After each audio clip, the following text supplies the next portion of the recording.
This is News 3 Nightside with Jim Snyder and Nina Radetich. Good evening to you. Jim is off tonight. She partied in Las Vegas and will pay the price by spending at least 6 years behind bars. Today, a tourist from Illinois pleaded guilty to drunk driving and the crash that killed a local couple on I-15. News 3's Steve Crupi joins us live with more on our top story. And Steve, the victim's children aren't too happy about this plea bargain. Not at all. They actually wanted this case to go to trial, and that would be so that 22-year-old Melissa Biba would have to face all of the evidence against her and all of the harm that she caused when she decided to drink and then drive at speeds approaching 100 miles an hour. What can I say to change things to bring my parents back? Nothing. Cynthia Pippin and her brother Rick Scott lost their parents in January. Dick and Carlene Scott died when their pickup truck was hit on I-15 by a young woman in a Corvette who later told police she was in a hurry to catch a flight. How do you plead to the charges, guilty or not guilty? Now, Melissa Biba is admitting her guilt on 2 counts of felony drunk driving and will spend at least 6 years in prison. No way. There's no way that's enough. I mean, that's not even close. Because I'm 36, and that's it. I don't get any more parents the rest of my life. I am glad that she did change her plea today. I'm glad that this didn't go on another couple of months. I wish there was a trial. It would have been tough, but she would have been faced with all the evidence. Rick Scott says he will testify at Biba's sentencing hearing, and he plans on bringing his parents' ashes with him to the courtroom when he asks the judge to give more than just a minimum sentence.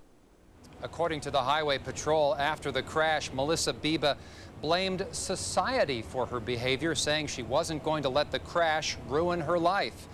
If this case had gone to trial, statements like that might have been very damaging against her. Live at the courthouse, I'm Steve Crupi. Gerard, back to you. Steve, thanks. Except for a few days in jail, Melissa Biba has been out on $250,000 bail. She'll be allowed to stay out until the official sentencing in October. Lance Dunn will serve at least the next 4 years in prison. Dunn is the man who pled guilty to running over and killing a bicyclist last year. He was charged with reckless driving and leaving the scene of a fatal accident. Originally, Dunn was facing murder charges in the February 2000 death of Nicholas Clapp. Police say Dunn and Clapp got into an argument near Rainbow and Oakey. They say Dunn put his truck in reverse and ran over the victim in a fit of road rage. Dunn will be sentenced by the judge. He faces 4 to 15 years behind bars. 2 Las Vegas police officers have been cleared in the fatal shooting of a murder suspect. The shooting happened on June 2nd on Tam Drive near the Stratosphere. The suspect was identified as 21-year-old Jeffrey Canterbury. He was holding a gun to his girlfriend's head when 2 gang detectives opened fire, killing him. Canterbury was wanted in connection with a deadly shooting in Henderson. Metro's Use of Force Board voted yesterday that Carlos Acosta and Damian Walburn followed police guidelines during the incident. A coroner's inquest also cleared the men's actions last month. 2 children have been awarded a $400,000 settlement from Metro.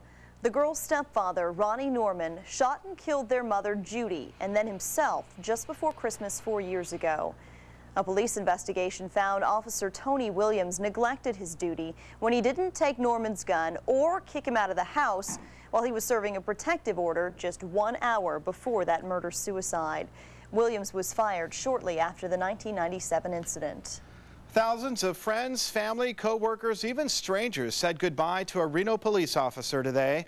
A memorial service was held on the campus of UNR for 35-year-old officer John Bohatch, who was killed last Wednesday while trying to arrest a suspect. Police have charged 50-year-old Larry Peck with murder. The district attorney's office has hinted it might seek the death penalty in this case. A Crime Tracker 3 alert tonight. Police need your help finding a robbery suspect. The crime happened last night just before 8 o'clock at the Treasure Island. 4 men walked into a watch shop and ended up getting away with more than $96,000 in Rolex watches. Police have identified one of the men as 28-year-old Gary Scott. If you know where he is, you're asked to call police. And detectives are also trying to track down a man who robbed a cab driver. Authorities tell News 3 a young man left the Bighorn Casino on Lake Mead Boulevard. You can see him in the upper right corner on the Channel 2 screen there. He hopped into a cab and then reportedly put a broken bottle to the cabbie's neck, demanding his money. The suspect ran away on the city's west side near Lake Mead Boulevard and Tenaya. The woman who led police on a high-speed chase Monday morning has died. Police say she was in a stolen car and ran on a red light trying to get away. The woman ended up crashing at Decatur and Craig. She's identified as 19-year-old Renee Rossi of Las Vegas. He lost his parents to tragedy, but a number of Las Vegans tonight are showing 9-year-old Alex Molina that he has a number of friends. Molina lost his mother and father earlier this month in what police believe may have been a murder-suicide. Their bodies were found badly burned after an explosion and fire at this home on Parker Ranch Drive. 9-year-old Alex was staying with relatives at the time. Tonight, his mom's co-workers at the MGM Grand organized a fundraiser for Alex, and a number of local casinos and businesses paid for the event, and MGM's Heroes of Rock and Roll provided the entertainment. We love Judy, and we wanted to do something for her son Alex, and this is a tremendous way to make a positive thing out of a tragedy. A fund has been set up for Alex's future. You can go to any Wells Fargo bank for more information. You expect to see cars on the roadway, not planes. But today, a local road became an emergency landing strip. A small plane ran into problems and had to land on the frontage road near I-15 north of Apex. No cars were hit. The pilot and passenger were on their way to Cedar City when they ran out of gas. As you saw from those pictures, the plane was refueled. They took off on that roadway without any problems. An ongoing dispute tonight. Residents in the southwest part of town want to put a stop to a new high school. The land in question is located near Buffalo and Twain. Residents say they were promised a park there, but the Clark County School District wants to build a new high school. Tonight, residents met at the Spring Valley Town Hall for a meeting to discuss the controversy. They voiced concerns about increased traffic, trespassing, and parking. Many people hope the county can find new land for the school. Let them get property that nothing's on now and that's not designated as a park. We want a large park. We don't want a little park and a large high school. At the end of the meeting, the town board approved a motion to send County Commissioner Aaron Kinney a recommendation against the high school. Las Vegas's tallest building may become the home of the world's tallest and fastest roller coaster. Big plans are in the works to build a 740-foot coaster on the east side of the Stratosphere Tower. The ride would actually go over Las Vegas Boulevard and reach a top speed of more than 120 miles per hour. That's faster than this ride, Speed the Ride, at the Sahara Casino. People who live near the hotel say the coaster would be too loud. About 90 of the neighbors held a meeting tonight to discuss ways to block the move. They plan on signing petitions and handing out flyers. A Stratosphere spokesperson says many of those neighbors' concerns will be addressed at next week's City Planning Commission meeting. The proposal must still be approved by the Las Vegas City Council. Arizona Senator John McCain will undergo surgery in the morning. The treatment is for an enlarged prostate. McCain's office is calling the enlargement benign. The surgery will actually take place at a hospital in Phoenix, Arizona on the senator's 65th birthday. Just over a year ago, you may recall, McCain had cancerous lesions removed from his face and arm. The senator is expected to be hospitalized 1 to 2 days. And there may be a family feud brewing in California, adding to the already troubled times of Congressman Gary Condit. Today, the congressman's 2 adult children, son Chad, 33, and daughter Katie, 25, quit their positions in the office of California Governor Gray Davis. Governor Davis, a longtime Condit supporter and friend, made critical remarks about Congressman Condit's recent TV interviews. He says the congressman should have spoke out sooner and more fully. Both children accused the governor of letting poll numbers guide his friendship. The rift is a crucial loss of support in California for Congressman Condit. Infamous police beating victim Rodney King was arrested this afternoon in Claremont, California for allegedly being under the influence of drugs at a motel. You'll remember King's name. In 1991, his beating and arrest by Los Angeles police officers was caught on tape. His name became synonymous with police brutality. In today's incident, police say a hotel manager called them, reporting suspicious behavior from one of its customers. Officers say they found King possibly under the influence of PCP. King is scheduled to be in court October 2nd. A car going 80 miles per hour through a neighborhood strikes 7 people, including 5 children today. The accident happened in Columbus, Ohio. The injured youngsters were 3 boys and 2 girls ranging in age from 8 to 13. Police say the driver of the car tried to run away after the accident. He was caught, though, and is now in custody. A 9-year-old boy remains in critical condition tonight. In New York, a firefighter died while battling a blaze at a body shop. He apparently had a heart attack.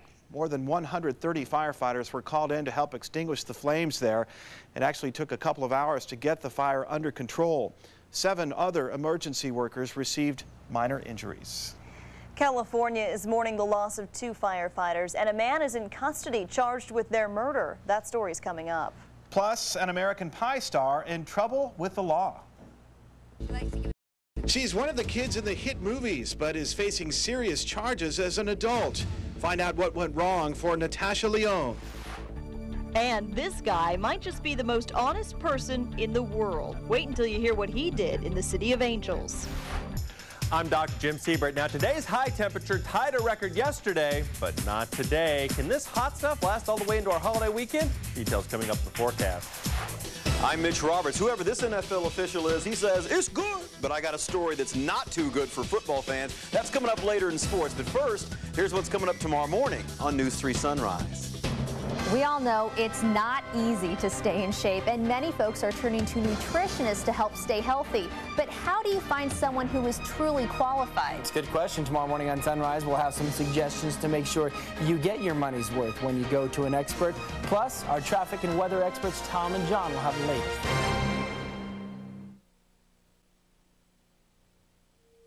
You're watching Southern Nevada's #1 choice for news. This is News 3 Nightside. Another of Hollywood's up-and-coming actresses has run into problems with the law. One of the stars of the hit summer movie American Pie 2, Natasha Lyonne, has been charged with DUI and leaving the scene of an accident in Miami Beach, Florida. A police officer saw Lyonne's car skid off the road, go over a curb, hitting a sign and some bushes, and then he says he saw her take off. The remains of R&B singer Aaliyah have been returned to the United States. A plane carrying her body arrived at the Newark Airport in New Jersey. She died in a plane crash last weekend, you'll recall, in the Bahamas. 8 others also died. Aaliyah was born in New York City and raised in Detroit. She was just 22 years old. Aaliyah actually got her start, though, right here in Las Vegas. She's the niece of legendary singer Gladys Knight, and the two actually performed together when Aaliyah was just 11 years old. As she grew, I was so proud. I mean, it was really something for me not to sit back and say, you know, that's my niece, you know, because I knew that she was made of good stuff and she would be around for a while and she would branch out and use all of her gifts. I just knew that early on. The singer had 2 Grammy nominations, a platinum album, and several high-profile movie roles. 2 pilots are dead tonight, the latest casualties in the fight against massive wildfires burning out west. Now, a man is behind bars charged with their murder. NBC's Tracie reports. It was the very worst thing I've ever seen in my life. Look closely toward the center of your screen, that charred area on the ground. That's what remains after 2 air tankers collided in the middle of the air over a wildfire. Both pilots died. It's just a really nice man, and we did a lot of things together. It happened Monday night in Northern California near a small community called Hopland, about 100 miles north of San Francisco. They didn't see each other, and by the time they got together, this guy went this way, this guy went like that, and they clipped wings and went down into the ground. The tankers, like these, were dropping retardant on a 250-acre blaze that authorities believe was started by this man. 50-year-old Frank Brady was arrested 2 hours before the crash and charged with starting an illegal campfire. Those charges now upgraded to murder. If we determine that the fire was of an illegal origin, and at this point that's the position we're taking, yes, second-degree murder charges will be filed. A second suspect is being held on unrelated charges as authorities try to determine if he was involved. The fire, which burned 4 buildings, is expected to be fully contained tonight. Tracie Potts, NBC News, Los Angeles.